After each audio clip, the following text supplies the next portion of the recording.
tariffs.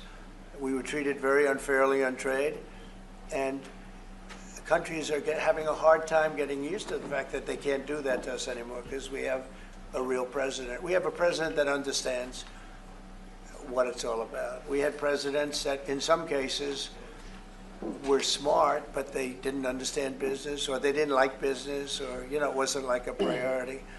And then you had, like, the last administration, the only thing they were good at was cheating in elections. That's about all they could do. They couldn't do anything. They were useless. They were incompetent. Worst administration in the history of our country. Worse than Jimmy Carter. Jimmy Carter died a happy man. You know why?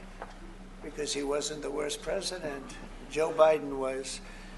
So I think you're going to see some fantastic numbers when this all happens. It's happening now. I mean, everybody wants to make a deal. And if they don't want to make a deal, we'll make the deal for them. Because that's what's going to happen. We'll just say, this is what it is. But we want to listen to everybody. And I think I can say for Scott and the other people that are working on it that we're listening, and we're going to be very fair to people. But, you know, we're the one that really sets the deal, and that's what we'll be doing. Okay? Go ahead, please. A question to our Prime Minister. Oh, you have a great Prime Minister. You're so lucky. Yes. In Italiano. Yes, that's right. Okay. I'm not sure they do agree. Presidente Meloni, volevo sapere cosa pensava del fatto che il Presidente Trump ha considerato responsabile Zelensky della guerra in Ucraina, e poi se avete parlato delle spese militari e qual è il limite massimo a cui ha detto che può arrivare l'Italia, le percentuali delle spese militari. Non abbiamo parlato di limiti massimi a cui può arrivare l'Italia, abbiamo parlato del fatto che l'Italia sta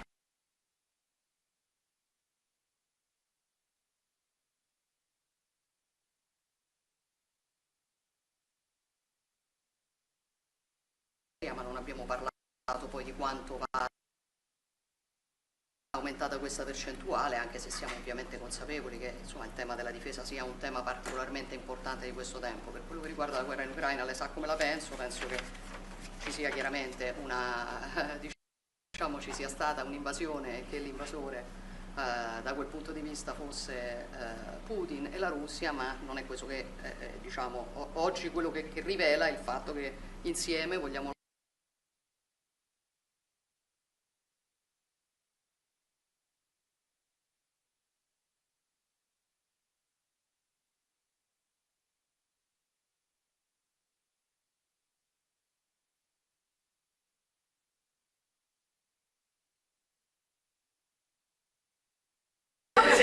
No, I mean, it sounded great. It was beautifully presented. But maybe I could hear what you said. Go ahead. It was about asking. Guys, Hold it. have some respect, please. Thank you. No, wait. I want to hear what you said. Go ahead. Yeah, Prime Minister Méloni was asked what she thinks about the fact that President Trump holds Zelensky responsible for the war in Ukraine, and Prime Minister Méloni answered, "Well, actually, we have." No, and also if you talked about the military spending, and the raising of the military spending, yeah. And the first thing Prime Minister Méloni said is that no, actually we didn't talk about the raise in military spending. Of course, Italy will keep its commitments with 2%, and then we will see, because we are absolutely aware of the fact that it is very important well, I will do defense that. Is very important. Wait. I will do that. Important. They've been asking if we decided another percentage about the defense spendings, and I said NATO. Yes, NATO, and I said that Italy is reaching the 2% as it was already decided. We didn't speak about a specific other percentage, but we are aware of the fact that defense is important for the future, and we see also the work that we are trying to do at the European level. And I don't hold Zelensky responsible, no. But I'm not exactly thrilled with the fact that that war started. That was a war that would have never started if I were president. You'd have millions of people living right now that are dead you'd have cities that would be open and thriving, and they'd have their beautiful turrets. Those turrets are the most beautiful in the world, but they're not with us any longer. They're smashed to smithereens, laying on the ground in a million pieces, getting hit by rockets, bombs, and bullets. And so I'm not happy with him, and I'm not happy with anybody involved. I think it's a war. I know it's a war. It didn't happen for 4 years. It was never close to happening. It was never even a thought.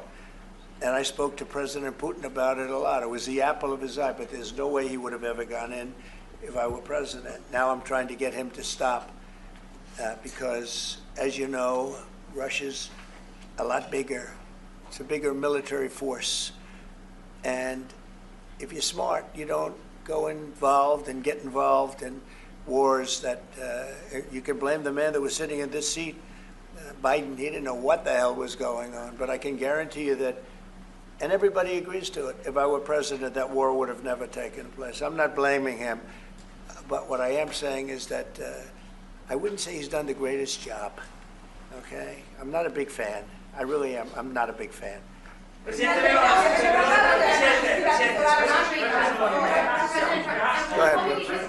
Go ahead. Go ahead. Presidente Meloni, avete discusso di Cina e della possibilità che l'Europa ponga dei dazi, diciamo, sulla Cina. Mr. President, are you sure about the definition of parasite or European? Would you say again that European are parasites? He's never said. Would you say again that European. European Have are you ever parasites? said that Yeah. Europeans are parasites? Yeah. Have you seen it? No, I haven't don't. said. I don't know He what. didn't say it. I don't even know what you're talking about. Go ahead, please.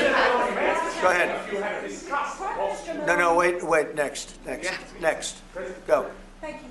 Prime Minister Mélanie just said we want to make Europe great again, and we want to do it together with the United Sure. The West, States. yeah. Did you? I guess that's what she said, Mr. Prime Minister.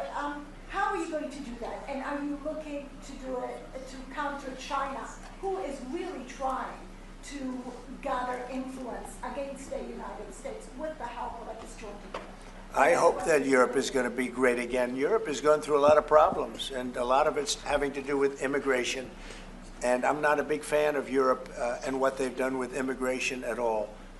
And I think they got to get smart, because Europe is being very badly hurt by what they've done with immigration. Now, I'll say this, that the Prime Minister has taken a very tough stand on immigration. And I commented to her before. I said, I wish more people would be like you having to do with that subject, but they're not. Europe is very important to me. Europe is very important to the world. I want Europe to do very well. I think they have to get a lot smarter on immigration. But we are beginning doing it.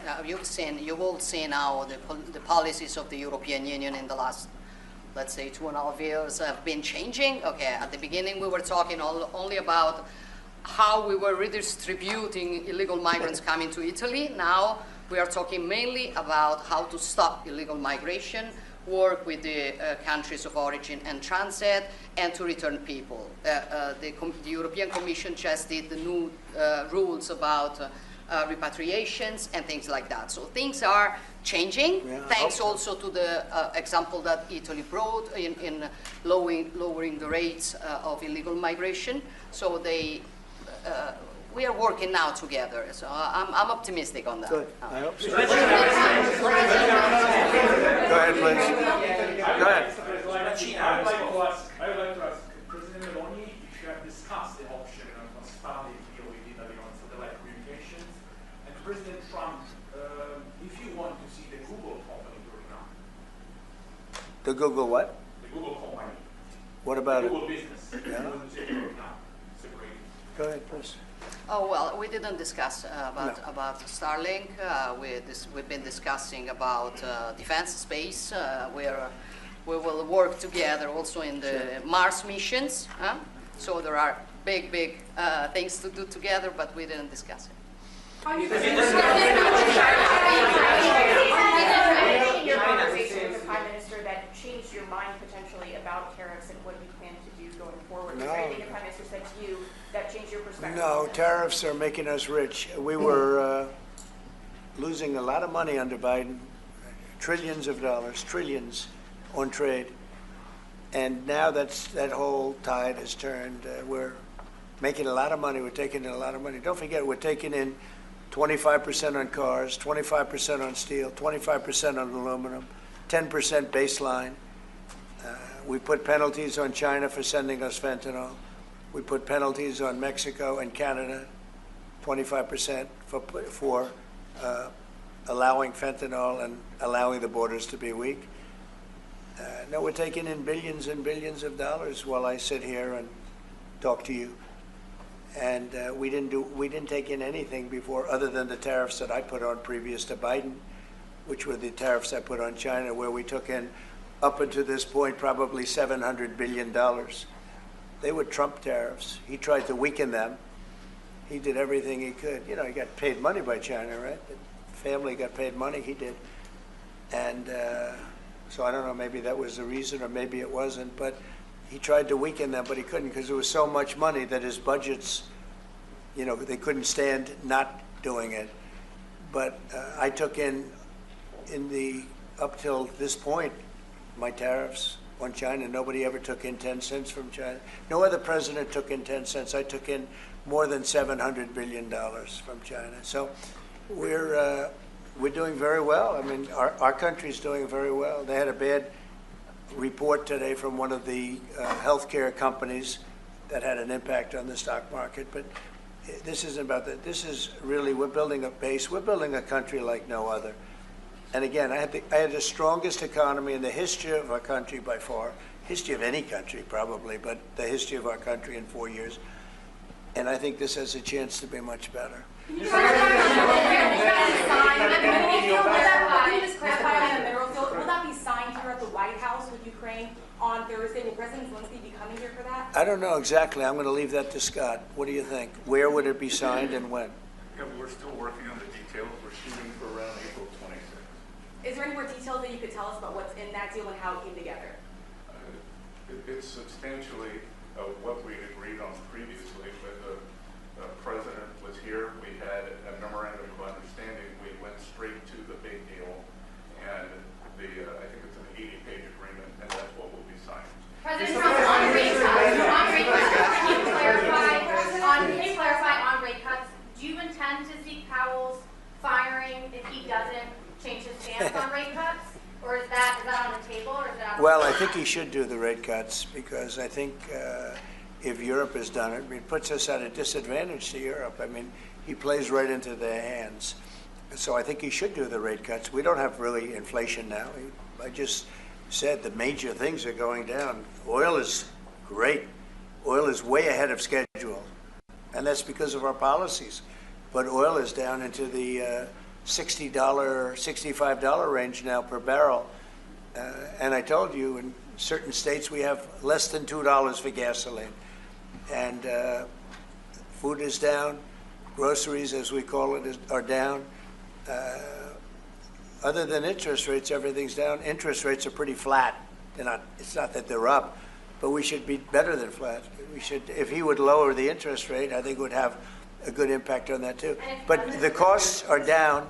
We have very little inflation. I would say we have essentially no inflation. Hard to have inflation when oil goes down, and oil goes down. When Biden came in, oil went through the roof. That's what caused our problem. That and his very dumb spending.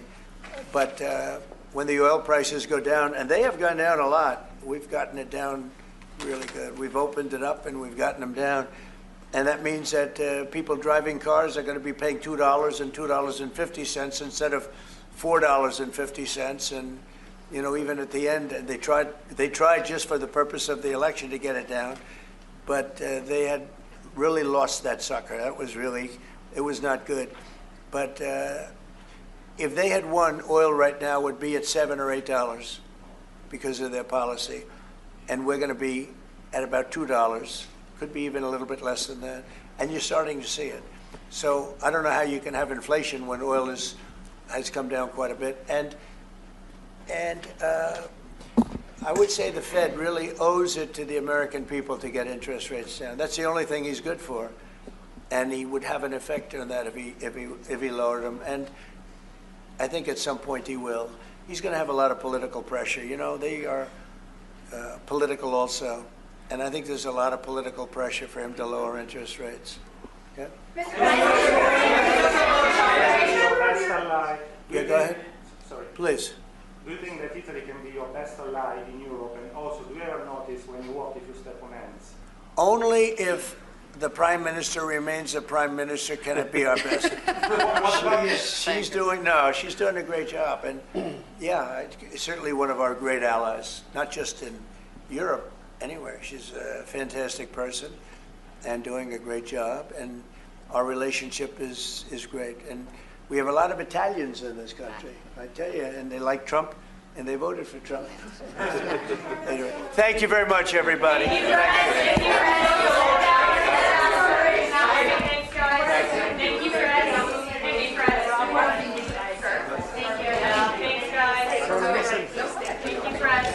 Thank you. Thanks, guys. Thank you, Fred. Thank you, Fred.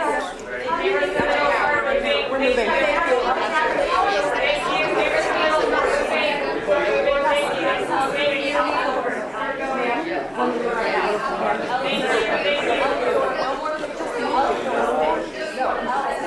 Thanks, guys. Let's go. Thank you. Thank you. Time to go. Thank you, Price. Let's keep moving. Thank you. Time to go. Yes. Thank you. Thank you, Price. Everybody's going.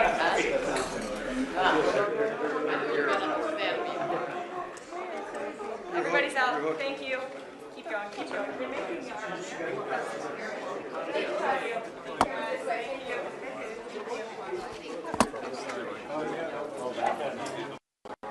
I was waiting for it.